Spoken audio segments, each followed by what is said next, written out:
Gimana jadinya kalau sebuah rencana yang kelihatannya brilian justru jadi senjata makan tuan? Nah, hari ini kita akan kembali ke abad ke-12 untuk menyelami kisah seorang kaisar agung dengan ambisi setinggi langit yang tanpa sadar malah melahirkan musuhnya sendiri yang paling tangguh.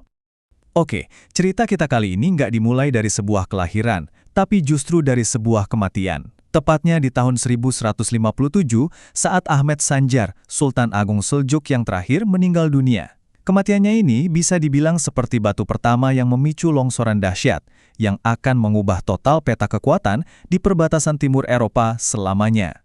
Coba bayangin deh, ada sebuah kekuatan raksasa yang selama puluhan tahun jadi momok menakutkan bagi Konstantinopel, tiba-tiba lenyap begitu saja. Kekaisaran Seljuk Agung yang perkasa itu, yang dulu ditakuti seluruh dunia Kristen, kini hancur berkeping-keping, dan yang tersisa, sebuah kekosongan kekuasaan yang sangat besar. Lihat perbedaannya.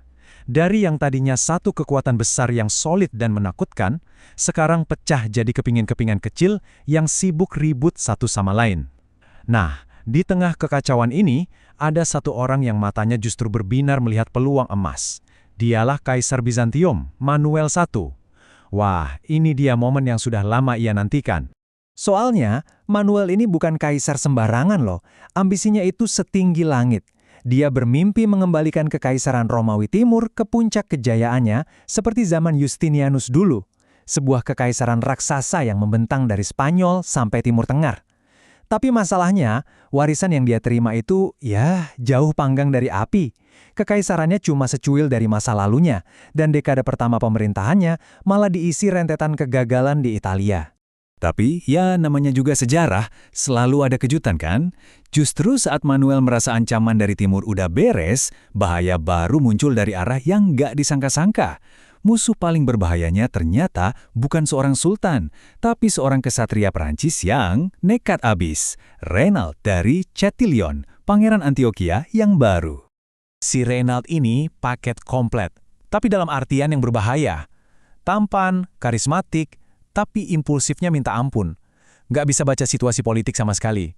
Dengan gegabahnya, dia memutuskan mau membebaskan Antioquia dari pengaruh Bizantium. Target pertamanya, Pulau Siprus yang kaya raya dan damai milik Bizantium. Sebuah keputusan yang bakal jadi bencana besar. Nah, buat modal perang, Reynald ini nggak punya duit. Jadi apa yang dia lakukan? Dia coba memeras Patriark Antioquia yang kaya raya, Emery. Waktu ditolak, Reynald nggak cuma menyuruh orang buat memukulinya, tapi juga menyiksanya dengan cara yang aneh sekaligus kejam banget. Memaksa si Patriark tua duduk di bawah terik matahari dengan kepala diolesi madu, biar disengat serangga. Setelah dapat uang dengan cara keji, kelakuan Reynald makin menjadi-jadi. Kayak sengaja nyari gara-gara, dia kemudian bersekutu dengan Toros I, seorang pangeran Armenia yang jadi musuh bebuyutan Manuel. Pas banget, si Toros ini baru aja kabur dari penjara Bizantium dan lagi melancarkan perang gerilya. Dan duet maut ini langsung menyerbu Siprus yang nggak punya pertahanan kuat. Apa yang mereka lakukan di sana itu bukan lagi perang, tapi pembantaian murni. Mereka menjarah habis-habisan, membakar ladang, membunuh warga sipil, dan melakukan kekerasan yang tak terkatakan. Ini semua sengaja dirancang bukan cuma untuk menjarah, tapi sebagai pesan penghinaan yang paling brutal untuk Kaisar Manuel. Jelas, pesan itu sampai ke telinga Manuel di Konstantinopel, dan reaksinya dia murka luar biasa. Buat dia, Reynald ini bukan lawan sepadan yang perlu diajak negosiasi, tapi hama yang harus dibasmi. Dan dia akan turun tangan langsung untuk membereskannya. Manuel nggak main-main. Dia mengumpulkan pasukan super besar, salah satu yang terbesar yang pernah dilihat saat itu. Dan dia sendiri yang memimpin barisan pasukannya langsung menuju Antioquia.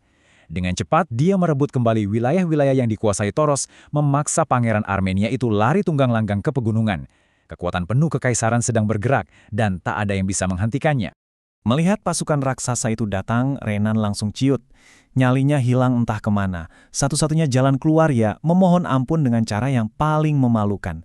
Dia datang dengan baju compang-camping, gak pakai sepatu, terus sujud-sujud di tanah di depan Manuel.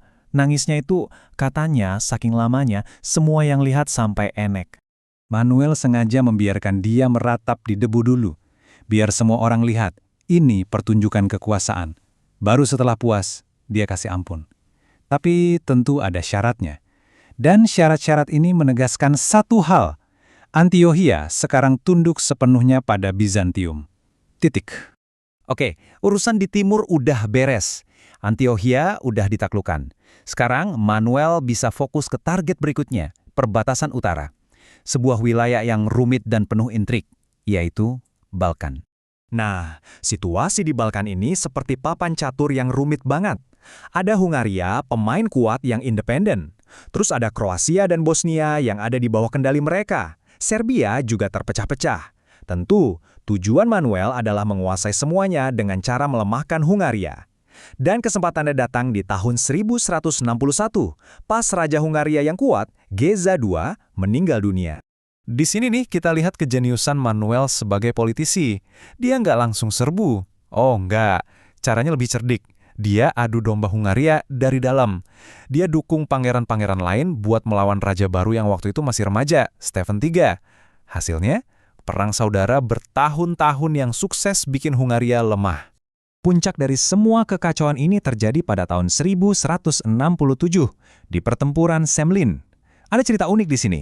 Manuel sendiri sempat ragu mau perang karena katanya ramalan bintangnya jelek, tapi jenderalnya nekat maju dan ternyata menang besar.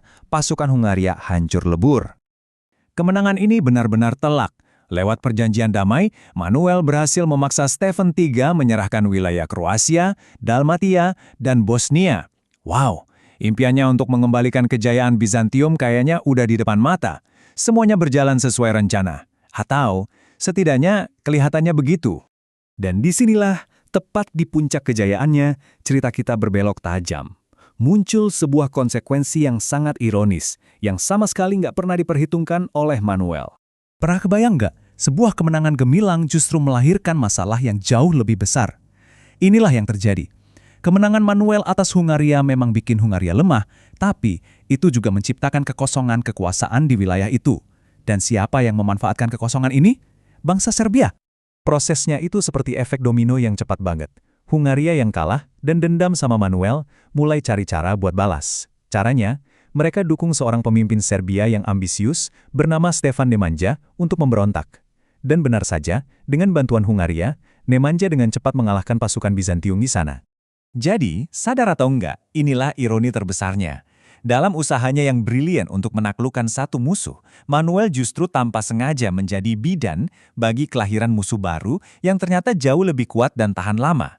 Dia memadamkan satu api, malah menyulut api lain yang lebih besar. Dan ini bukan sekedar pemberontakan biasa yang bisa dipadamkan loh. Stephen Nemanja ini kemudian mendirikan sebuah dinasti, dinasti Nemanjić. Dinasti ini akan memerintah kerajaan Serbia yang merdeka selama 200 tahun ke depan. Sebuah kerajaan baru yang lahir sebagai akibat langsung dari ambisi Manuel sendiri. Kisah Manuel ini benar-benar meninggalkan kita dengan satu pertanyaan besar ya. Seberapa sering sih sebuah rencana yang paling hebat dan paling matang sekalipun justru menghasilkan sesuatu yang sama sekali nggak kita duga. Sesuatu yang pada akhirnya malah berbalik arah. Sebuah pelajaran tentang ambisi dan tak terduganya sebuah konsekuensi yang rasanya masih relevan banget sampai sekarang.